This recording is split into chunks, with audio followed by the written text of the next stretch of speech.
Hello friends, welcome to Sumit की पाठशाला। Placement oriented C language questions की सीरीज़ में आज है हमारा 26 लेक्चर।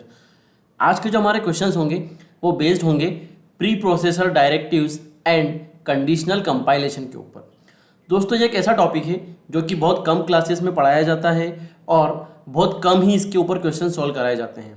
तो आज आपको मैं बताने वाला हूँ इस टॉपिक से रिलेटेड 5 इंपॉर्टेंट क्वेश्चंस, जिसके थ्रू आप इस कॉन्सेप्ट को भी अंडरस्टैंड करेंगे और इससे रिलेटेड क्वेश्चंस भी आप सॉल्व कर पाएंगे।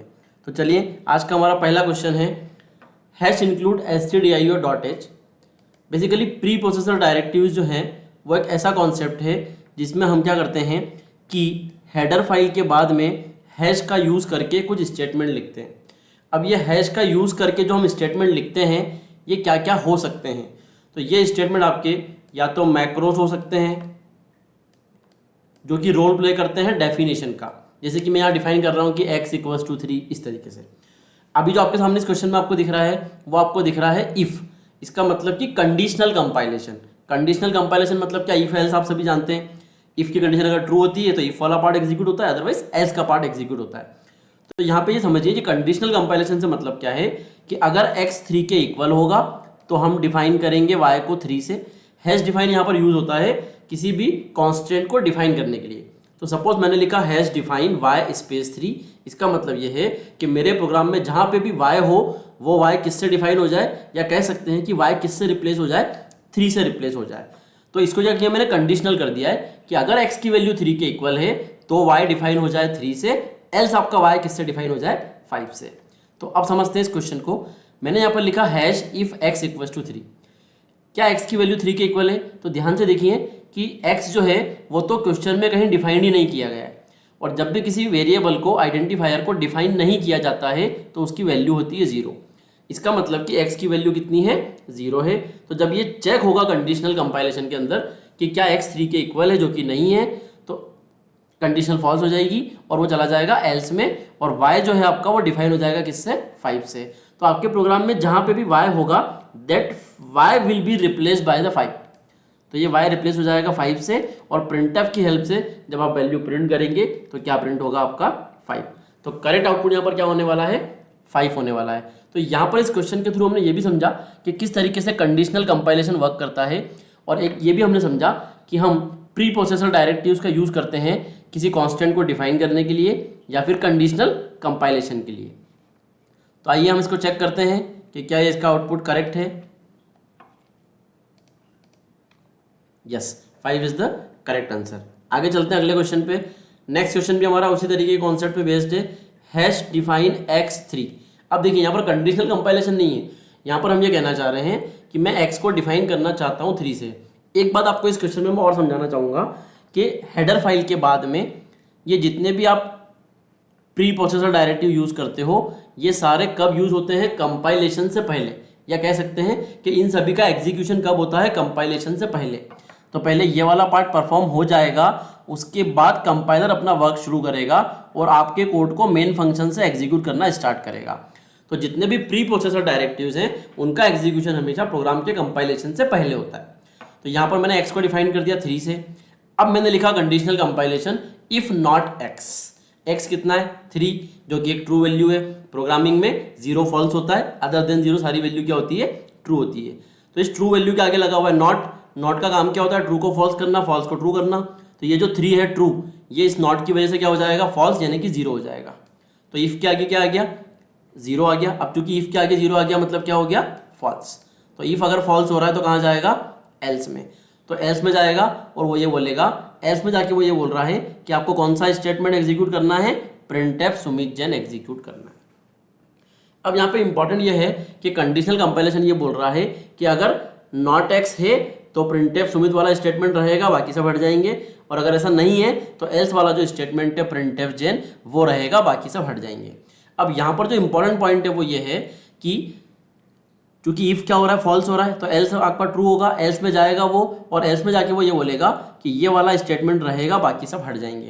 तो एक्चुअल में होने क्या वाला है कि इतना कोड आपका पूरा चला जाएगा और यहाँ पर क्या बचेगा, सिर्फ प्रिंटफ जैन वाला स्टेटमेंट बचेगा। अब इंपॉर्टेंट ये है कि ये जो प्रिंटफ जैन वाला स्टेटमेंट है ये कहाँ पे लिखा हुआ है, ये लिखा हुआ है मेन फंक्शन के बाहर। अब आप खुद इमेजिन कीजिए कि इस पूरे पार्ट को मैंने हटा दिया, इतने पार्ट को, जो कि मेरा कौन सा है, कंपाइलेशन वाला है, कंडीशनल कंपाइलेशन। अब बचा आपके पास सिर्फ मेन फंक्शन, और मेन फंक्शन के बाहर कोई स्टेटमेंट लिखा हुआ printf जेन, तो क्या ये एग्जीक्यूट होगा? नहीं होगा, क्योंकि हमारा कंपाइलर हमेशा एग्जीक्यूशन कहाँ से स्टार्ट करता है? मेन फंक्शन से स्टार्ट करता है। तो मेन फंक्शन के बाहर हम इस तरीके का कोई स्टेटमेंट नहीं लिख सकते। ऐसा नहीं कि मेन फंक्शन के बाहर हम कुछ भी नहीं लिख सकते। सपोज कि मैं किसी फंक्शन को डिक्लेयर कर रहा हूँ, किसी फंक्शन को डिफाइन कर रहा हूँ, तो ये सारी चीज़ें हम मेन के बाहर कर सकते हैं, पर कोई एक नॉर्मल सा स्टेटमेंट printf आप मेन फंक्शन के बाहर डायरेक्टली नहीं लिख सकते, आपको हमेशा उसको किसी फंक्शन के अंदर लिखना पड़ेगा। तो यहाँ पे सिंटेक्स के अकॉर्डिंग ये कोड सही नहीं है, इसका मतलब कि यहाँ पर क्या होने वाली है? कंपाइलेशन एरर होने वाली है। तो इसको इरेज करते हैं और जाके इसका आउटपुट चेक करते हैं। तो yes, correct output is compilation error. मैंने आपको बताया था अभी कि क्यों एरर है, एक बार आपको और समझ लीजिए। प्री प्रोसेसर जो है आपका, वो सिर्फ किन चीज़ों को अलाउ करता है? या तो मैक्रो डेफिनेशन को अलाउ करता है, या फिर कंडीशनल स्टेटमेंट जो है इफ एल्स वाले उस तरीके के, और या फिर डिक्लेरेशन आफ्टर प्री प्रोसेसिंग। तो इन तीनों के अलावा क्या कर दिया हमने यहाँ पर? कोई एग्जीक्यूटेबल स्टेटमेंट लेके आ गए हम। जब आपका प्री प्रोसेसर डायरेक्टिव्स का एग्जीक्यूशन खत्म होगा तो वहाँ पर एक printf स्टेटमेंट लिखा जाएगा मेन के बाहर, जो कि क्या है? एक नॉर्मल सा एग्जीक्यूटेबल स्टेटमेंट है, जो कि आउटसाइड फंक्शन अलाउड नहीं होता है। तो यहाँ पे करेक्ट आउटपुट क्या हुआ हमारा? Compilation error. अगला क्वेश्चन है हमारा हैश डिफाइन। हैश डिफाइन का यूज करके आप किसी कांस्टेंट को भी डिफाइन कर सकते हो, किसी फंक्शन को भी डिफाइन कर सकते हो। यहाँ पे हैश डिफाइन का यूज करके मैंने इज इक्वल नाम का एक फंक्शन डिफाइन किया है कि अगर कहीं पे भी ऐसा लिखा हुआ दिखता है प्रोग्राम में, तो that will be replaced by x equals to Y. मतलब समझ में आ रहा है आपको? Is equal x comma Y, ऐसा अगर आपको कहीं पे लिखा हुआ दिखता है तो उसको आप रिप्लेस कर सकते हो इस तरीके के स्टेटमेंट से। इसका मतलब कि फंक्शन के अंदर आपको जो भी दो वैल्यू लिखी हुई दिखेगी x कॉमा वाई, उसकी जगह पर आप लिख सकते हो x इक्वल्स टू वाई। तो चेक करते हैं कहीं पे कोड में ऐसा लिखा है क्या? तो यहाँ पे कोड में ऐसा लिखा हुआ है इज इक्वल x कॉमा 0। तो ये इतनी लाइन यहाँ से हट जाएगी और यहाँ पे लिखा हुआ आएगा x इक्वल्स टू 0। तो अगेन ये कंडीशनल कंपाइलेशन है कि अगर x 0 के इक्वल है तो कौन सा स्टेटमेंट एग्जीक्यूट होगा? printf सुमित, नहीं तो कौन सा स्टेटमेंट रहेगा? printf जेन, और बाकी के सारे स्टेटमेंट हट जाएंगे, क्योंकि ये सब क्या है? प्री प्रोसेसर डायरेक्टिव्स हैं। इंपॉर्टेंट ये है कि x यहाँ पे डिफाइन नहीं किया गया है। इसके पिछले क्वेश्चन में मैंने आपको बताया था, फर्स्ट वाले क्वेश्चन के अंदर, कि अगर कोई आइडेंटिफायर डिफाइन नहीं होता है तो उसकी इनिशियल वैल्यू होती है 0। तो x की इनिशियल वैल्यू यहाँ पर क्या होने वाली है? 0 होने वाली है। क्या 0 0 के इक्वल है? यस, इक्वल है। इसका मतलब कि इफ वाला पार्ट क्या हो जाएगा? इफ का पार्ट हो जाएगा आपका ट्रू। इसका मतलब कि कौन सा स्टेटमेंट एग्जीक्यूशन के लिए रहेगा? printf सुमित रहेगा, बाकी के ये सारा चला जाएगा। तो after performing the pre processing आपके पास मेन फंक्शन के अंदर सिर्फ एक लाइन बचेगी printf जेन, और उसके बाद में बचेगा सिर्फ रिटर्न 0। तो यहाँ पर क्या होने वाला है? Sorry, printf Sumit. जेन तो आपका कब होता? जब फॉल्स होता। तो चूंकि इफ हमारा ट्रू हुआ है तो printf सुमित रहेगा, बाकी के सारे स्टेटमेंट चले जाएंगे। तो यहाँ पर क्या होने वाला है? ये सब कुछ चले जाएंगे, सिर्फ ये बचेगा यहाँ पर। तो इसके थ्रू आउटपुट क्या आने वाला है? सुमित। अब इसके पहले वाले क्वेश्चन में और इसमें डिफरेंस क्या है? इसके पहले वाले क्वेश्चन में एग्जीक्यूटेबल स्टेटमेंट बचा था printf जेन, लेकिन वो बचा था मेन फंक्शन के बाहर। यहाँ पे जो कंडीशनल कंपाइलेशन के स्टेटमेंट लिखे गए हैं वो मेन के अंदर लिखे गए हैं। इसका मतलब कि ये जो एग्जीक्यूटेबल स्टेटमेंट है ये कहाँ पे बचेगा? ये सिर्फ मेन के अंदर बचेगा, मेन के बाहर नहीं बचेगा। और मेन के अंदर आप मेन फंक्शन के अंदर कोई भी एग्जीक्यूटेबल स्टेटमेंट लिख के उसको एग्जीक्यूट कर सकते हो। तो यहाँ पे मेरा करेक्ट आउटपुट होने वाला है Sumit. Sumit is the correct output. चलिए चलते हैं नेक्स्ट क्वेश्चन की तरफ। नेक्स्ट क्वेश्चन में एक different type of operator use किया गया है, हैश हैश। आप देखोगे कि लिखा गया है hash define F G comma G2, मतलब कोई इस तरीके का फंक्शन अगर आपको दिखता है तो that will be replaced bye G double hash G2। अब क्वेश्चन ये है कि ये डबल हैश आखिर होता क्या है? तो डबल हैश यहाँ पर क्या करता है? यहाँ पे टोकन कॉन्केटनेशन का काम करता है, स्ट्रिंग कॉन्केटनेशन का काम करता है। इसका मतलब ये है कि ये डबल हैश क्या करेगा? G और G2 जो भी होंगे इन दोनों को कॉन्केटनेट कर देगा। तो आपके प्रोग्राम में कहीं पे भी अगर एफ G कॉमा G2 लिखा हुआ दिखता है तो that will be replaced bye G double hash G2। और ये डबल हैश क्या करता है? इसके आउटसाइड जो आपने दोनों चीजें लिखी है G और G2, इन दोनों को कॉन्केटनेट कर देता है। तो पहले हम अपने कोड में सर्च करेंगे, ये आपको दिख गया एफ वेर कॉमा 1 2। तो यहाँ पे वेर क्या है? G है, और ये 12 क्या है? G2। तो according to the macro definition F G comma G2 को रिप्लेस करेंगे आप G डबल हैश G2 से। तो G आपका कौन है? वेर। उसके बाद में आ जाएगा आपका डबल हैश, और G2 के प्लेस पे क्या आ जाएगा? 12। अब ये डबल हैश क्या करता है? कॉन्केटनेट का काम करता है, तो दोनों को कॉन्केटनेट कर देगा। तो ये बनेगा वेर 1 2। तो फाइनल जो वैल्यू बनी वो बना var12। तो यहाँ पे आ जाएगा आपका var12। अब ये var12 कौन है? तो अकॉर्डिंग टू क्वेश्चन var12 एक वेरिएबल का नेम है, एक आइडेंटिफायर है, और उसकी वैल्यू कितनी सेट है? 100। तो printf में इस फंक्शन के प्लेस पे क्या आ गया?